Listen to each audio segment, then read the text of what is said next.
Assalamualaikum warahmatullahi wabarakatuh.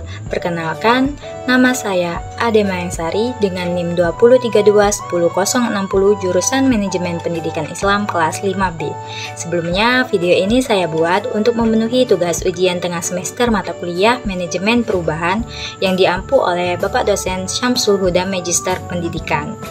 Judul materi yang akan saya bahas yaitu mengenai resistensi manajemen perubahan. Pokok pembahasan yang pertama adalah alasan terjadinya penolakan terhadap eksistensi perubahan, dan yang kedua, cara mengatasi penolakan atas perubahan. Menurut Holger Neuheimer tahun 2007 mengatakan bahwa manajemen perubahan adalah alat, proses, dan juga teknik untuk mengelola seluruh akibat yang dihasilkan karena adanya perubahan dalam suatu individu maupun organisasi.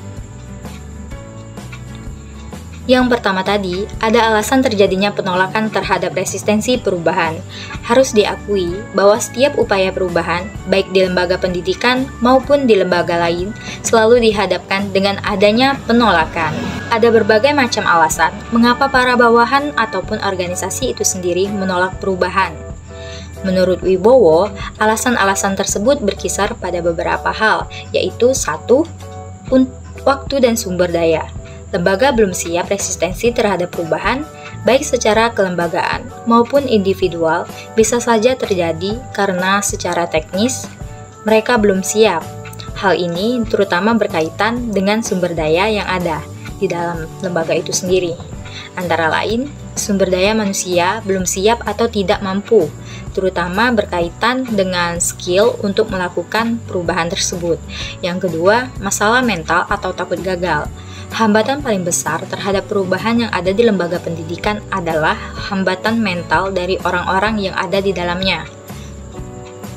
Banyak informasi dari hasil penelitian menunjukkan bahwa masih banyak tenaga pendidik yang enggan untuk mencoba hal-hal baru. Dan yang ketiga, perubahan yang ingin diwujudkan terlalu sulit. Para bawahan kerap kali resisten terhadap perubahan yang disodorkan oleh pimpinan karena mereka melihat bahwa perubahan yang ada sangat sulit. Mereka dituntut bekerja lebih keras, lebih lama, lebih serius, lebih kreatif, dan lebih disiplin. Yang keempat, kurangnya dukungan dari para pimpinan. Resistensi terhadap perubahan bisa terjadi karena para bawahan yang berhadapan langsung dengan perubahan organisasi atau sekolah tidak didukung oleh atasan atau pimpinan. Baik dukungan moral, material, bahkan uang yang tidak diberikan. Yang kelima, adanya konflik internal yang belum diselesaikan. Jika di dalam sebuah lembaga pendidikan atau sekolah ada konflik, apakah itu konflik intrapersonal, interpersonal, intragrup, intergrup, intraorganisasional maupun konflik interorganisasional yang belum terselesaikan akan menimbulkan iklim yang kurang baik di dalam organisasi.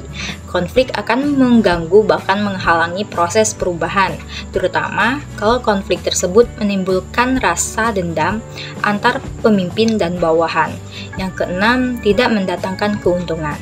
Selain itu, penolakan atas perubahan bisa saja muncul dari para bawahan, karena para bawahan melihat bahwa perubahan yang akan dibuat tidak mendatangkan keuntungan, baik itu untuk karir mereka, kesejahteraan mereka, maupun kebaikan organisasi itu sendiri.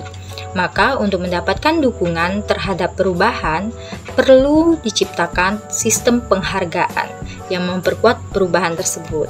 Yang ketujuh, kerjaan semakin banyak dan butuh waktu lama.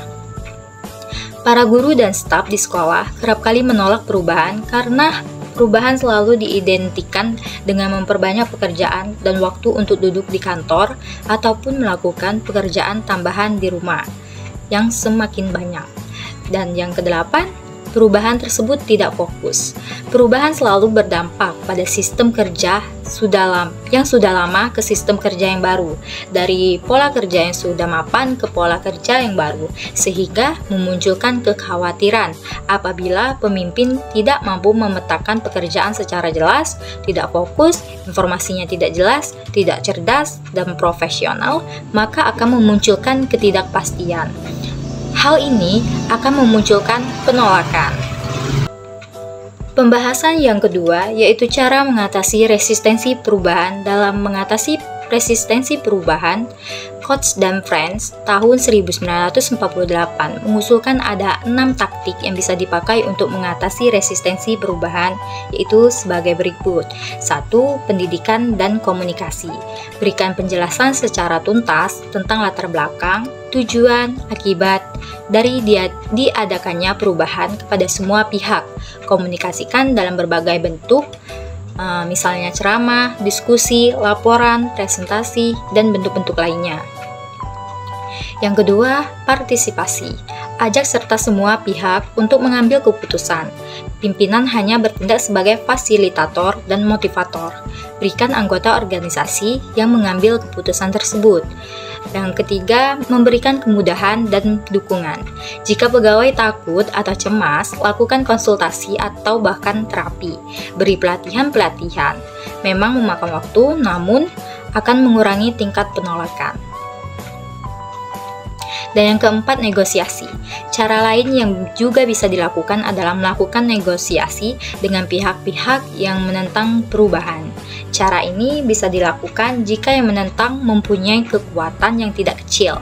Misalnya, dengan serikat pekerja, tawarkan alternatif yang bisa memenuhi keinginan mereka.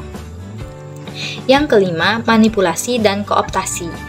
Manipulasi adalah menutupi kondisi yang sesungguhnya, misalnya memelintir fakta agar tampak lebih menarik, tidak mengutarakan hal yang negatif, sebarkan rumor, dan lain sebagainya. Kooptasi dilakukan dengan cara memberikan kedudukan penting kepada pimpinan penentang perubahan dalam mengambil keputusan tersebut. Yang keenam, paksaan. Taktik terakhir adalah paksaan. Berikan ancaman atau jatuhkan hukuman bagi siapapun yang menentang dilakukannya perubahan. Baiklah teman-teman, itulah tadi pembahasan mengenai alasan terjadinya penolakan terhadap resistensi perubahan dan cara mengatasi penolakan atas perubahan tersebut. Terima kasih yang sudah menonton video ini, semoga bermanfaat bagi kita semua. Wassalamualaikum.